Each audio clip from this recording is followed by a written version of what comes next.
종합소득세 끝내고 이거 안 보면 정말 큰일 납니다.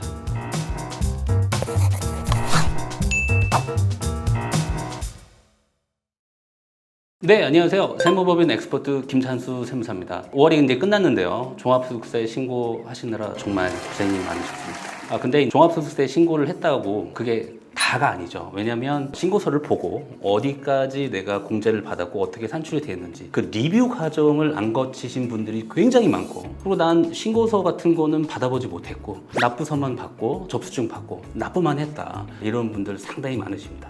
그래서 제가 준비했습니다. 어떻게 신고서를 찾고 어떻게 또 봐야 하는지, 이 신고서를 봐야 내 소득에 대한 신고가 정말 올바르게 되었는지 확인할 수 있습니다. 바로 시작합니다. 신고서, 자, 이렇게 생겼습니다. 처음 보시나요? 낯설다고요? 자, 일단은 세무대리에게 의뢰하셨으면 세무대리인이 줬을 겁니다. 만약에 안 줬다, 그럼 요청하시면 주실 거예요. 직접 신고했는데 그냥 전산에서만 신고해서 빨리빨리 지나가고 신고서는 최종 검토 못했다, 국세청 홈택스에 로그인하시면 바로 찾을 수 있습니다. 자, 같이 한번 보실까요? 홈택스에 로그인을 하시면 정말 메뉴가 너무 많아서 저도 이제 메뉴를 볼 땐 좀 허둥지둥 되는데, 다행히 우리에겐 검색어라는 기능이 있습니다. 검색어라는 기능에 전자신고까지만 치시면 자동 완성 검색어에 전자신고 결과 조회라는 게 뜹니다. 그걸 클릭하세요. 클릭하시면 이제 세금 신고에 조회서 조회를 할 수 있는 메뉴가 뜹니다. 거기서 세목을 우리 종합소득세 신고했잖아요. 종합소득세 클릭하시고 신고 일자는 2025년 5월 1일부터 5월 31일까지 아마 신고가 됐을 거고, 사업자 등록번호를 넣으시고 조회를 눌러보시면, 자, 떴죠? 네, 신고서가 이제 보이십니다. 신고서를 클릭하시면 기본사항에 당연히 내 정보가 잘 들어가 있을 겁니다. 네, 이거는 틀릴 수가 없어요. 여기서 좀 확인하셔야 되는 게 기장 의무, 신고 유형 의무인데요. 왜냐면 우리가 맨 처음에 신고 안내문을 받으면 너는 어떻게 신고를 하세요 라고 이렇게 안내해 주는 게 있잖아요. 기장 의무가 복식인지 간편인지 뭐 이런 거를 설정하도록 돼 있습니다. 이게 왜 중요하냐면, 내가 만약에 자기 조정 대상자가 아닌 외부 조정 대상자인데 자기 조정으로 신고를 했다, 이럴 경우에는 신고가 된 게 아닌 걸로 간주가 돼서 무신고 가산세가 부과가 될 수도 있고 각종 공제 감면 등이 배제될 수 있습니다. 엄청난 대재앙이 시작되는 거죠. 그리고 내가 세무대리인에게 의뢰를 해서 매월 장부를 만들고 있는데 간편장부 대상자이고 간편장부를 신고했다고 해서 그렇게 신고해버리면 내가 복식장부로 만들면서 기장세액 공제를 받을 수 있는 그런 찬스도 날려버리는 거거든요. 그러니까 이거 신고서를 받으면 내가 간편장부인지 복식장부인지 이 대상자를 보고 확인을 한번 해보시라는 거죠. 자, 그리고 그 아래 보시면 환급금 계좌 신고가 나옵니다. 이거는 제일 마지막에 제가 다시 한번 설명을 해드릴게요. 그리고 세무대리인, 이거 아주 중요합니다. 내가 세무대리인에게 의뢰를 했다면 그 세무사, 회계사의 정보가 나와야 됩니다. 그런데 여기는 좀 저렴하게 해주고 환급도 많이 해준다는데 너무 좋아 라고 했는데 보수를 지급하고 신고를 했는데 신고서를 막상 보면 세무대리인이 없는 경우가 있어요.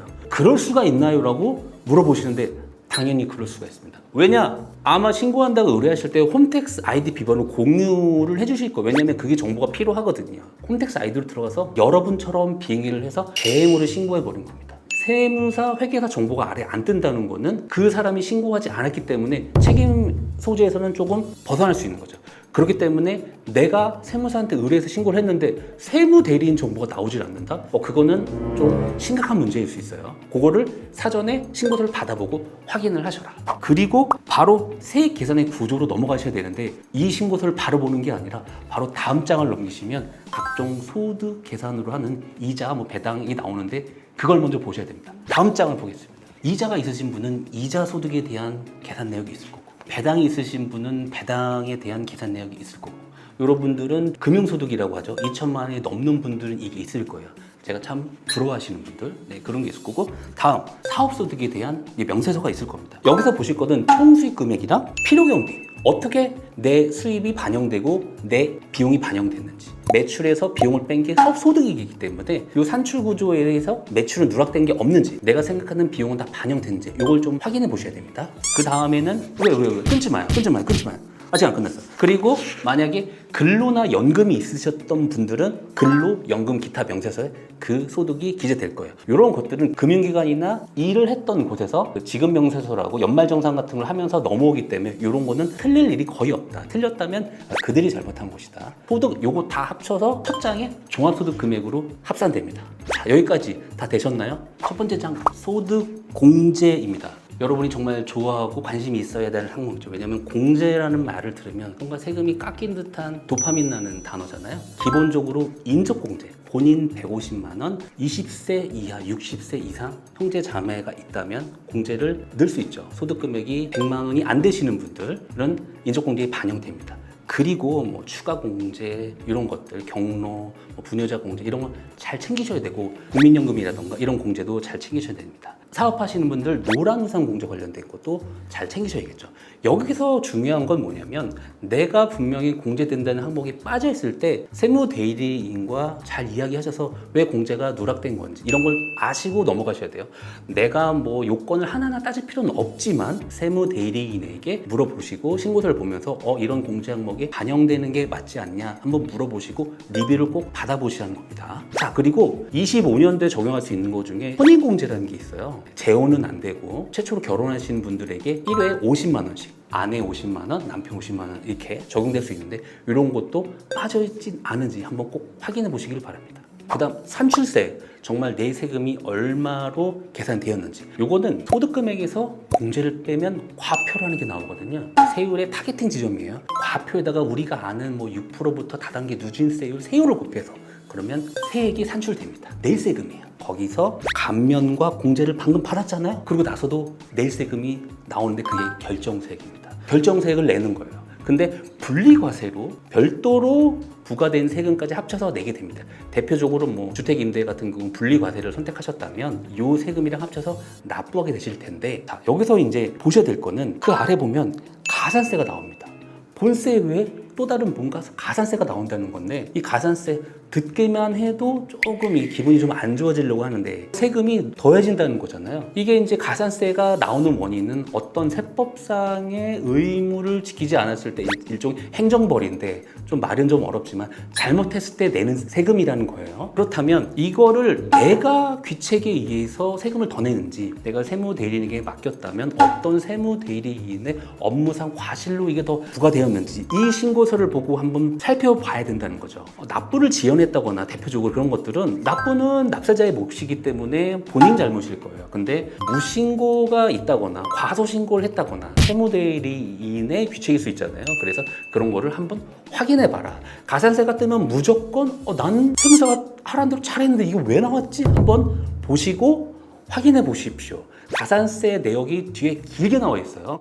이게 중요한 게 아니라 기납부세. 여기 신고서에 보면 기납부세 내가 먼저 냈다는 의미예요. 사업자분들 같은 경우는 중간 인합을 했을 수도 있고요. 그리고 3.3 받으시는 분은 소득 지급자가 나에게 줄 때 3.3을 띄고 줬단 말이에요.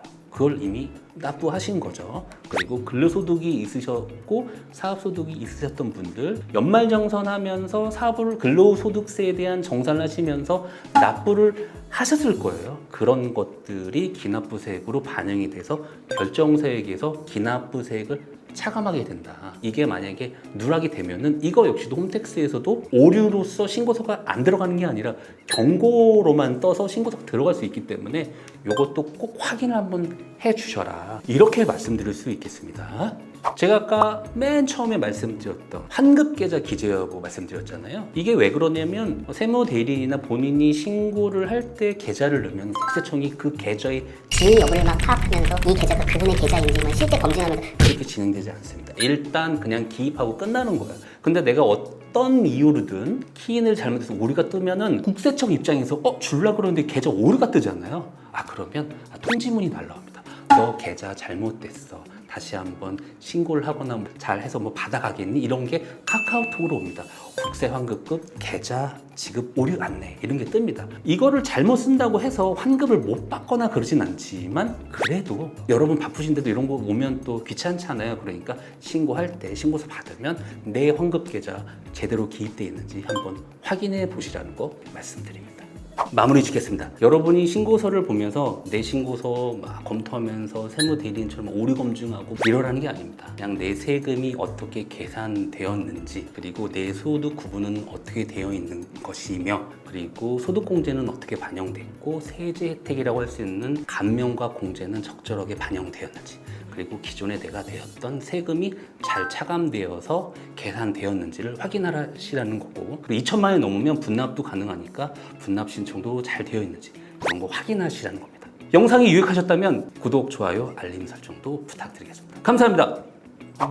내 신고서 보면서 내 세금에 대한 이해도도 높이고, 신고서 보다 보면 또 놓친 절세 포인트 같은 것도 찾을 수 있거든요. 그러니까 꼭 봐야 돼, 신고서는.